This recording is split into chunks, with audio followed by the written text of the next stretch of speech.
आज मैं लेकर आई हूँ स्वीट लवर के लिए ऐसे स्वीट की रेसिपी जो कि सेहत और स्वाद दोनों में भरपूर है और बहुत कम खर्चे में घर के सामानों से बनकर रेडी होगी, जो कि बच्चों बड़ों सबका ये फेवरेट होने वाला है और बहुत कम टाइम में इसे बनाकर रेडी कर लेंगे।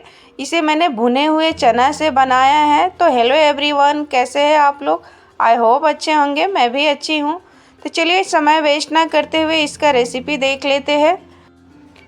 यहाँ मैंने लिया है 200 ग्राम भुना हुआ चना, रोस्टेड चना है। इसे मैंने छिलका इसका निकाल दिया है। इसका छिलका निकाल हल्का रगड़ के किसी भी बर्तन में आप इसे रगड़ के थोड़ा सा इसको फटक देंगे तो साफ़ हो जाएगा। इसे साफ़ कर लिया है मैंने। और एक मोटे तले का कढ़ाई लेकर मैंने उसमें कढ़ाई में डालकर 200 ग्राम मैंने दूध डाला है। 200 ग्राम चना लिया है तो 200 ग्राम के करीब दूध डाला है मैंने। और फ्लेवर के लिए मैं 4 इलायची डाल रही हूँ।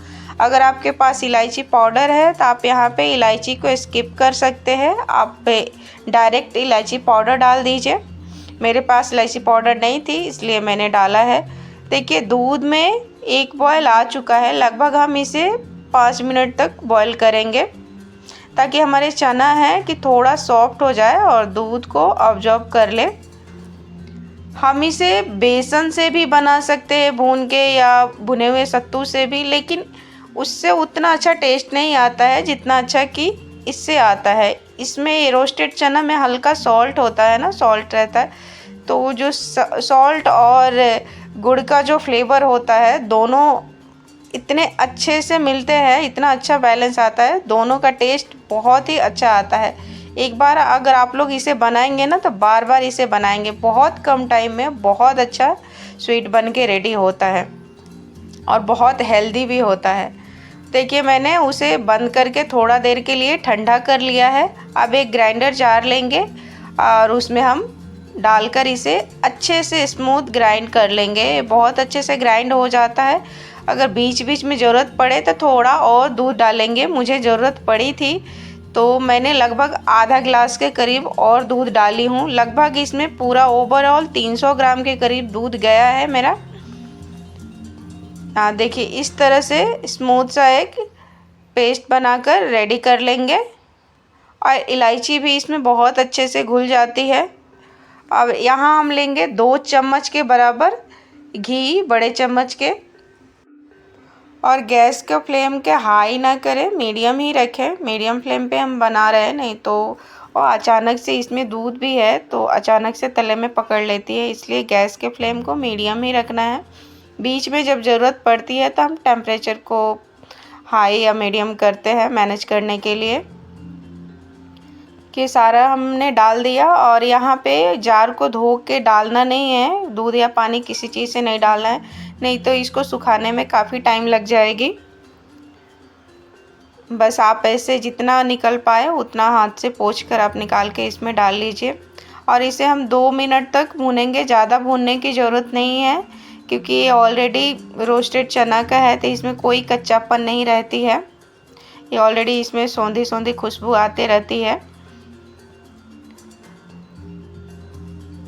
देखिए हम इसे अच्छे से चलाते हुए, ये नीचे तले में भी पकड़ती नहीं है, क्योंकि अगर हल्का थोड़ा सा पकड़ भी लेना तो टेंशन की कोई बात नहीं, ये बाद में ठीक हो जाएगी। और यहाँ पे मैंने उसी मेजरमेंट के हिसाब से मैंने जैगरी पाउडर लिया है, गुड़ का पाउडर है। अगर जैगरी पाउडर आपके पास नहीं है तो आप गुड़ को, मीठे को क्रश करके आप डाल सकते हैं, नहीं तो ब्राउन शुगर आता है वो डाल सकते हैं। अगर दोनों में कुछ नहीं है तो आप चीनी डाल सकते हैं, आप अपने अकॉर्डिंग देख लीजिए, लेकिन गुड़ डालेंगे तो ज़्यादा अच्छा टेस्ट आता है। लगभग ग्राम में देखा जाए तो ये 250 ग्राम है, क्योंकि गुड़ हैवी होता है और चना हल्का होता है, तो वो 200 ग्राम था और गुड़ हमारा लगभग 250 ग्राम है। हम उसे थोड़ा देर भूनेंगे, 5 से 7 मिनट।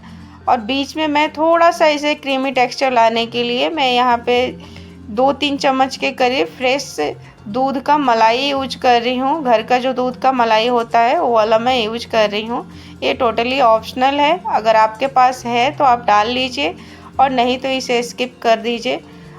नहीं तो अगर मलाई नहीं है, मिल्क पाउडर है, तो आप वो भी थोड़ा सा डाल सकते हैं, नहीं तो स्किप कर सकते हैं।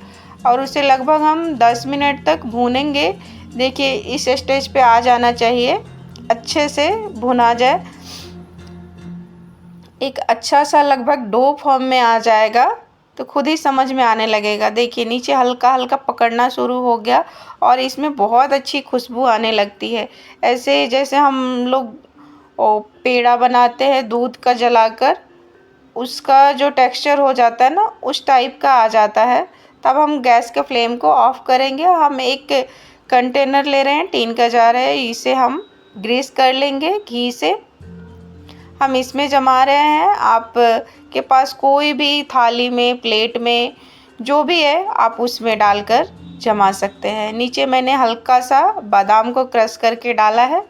उसके बाद हम अपना सारा मिक्सचर को इसमें डाल देंगे, डालकर अच्छे से फैला देंगे। हमको जितना मोटा लेयर जमाना है उतना मोटा कर सकते, लेकिन बहुत ज़्यादा मोटा जमाने की ज़रूरत नहीं है।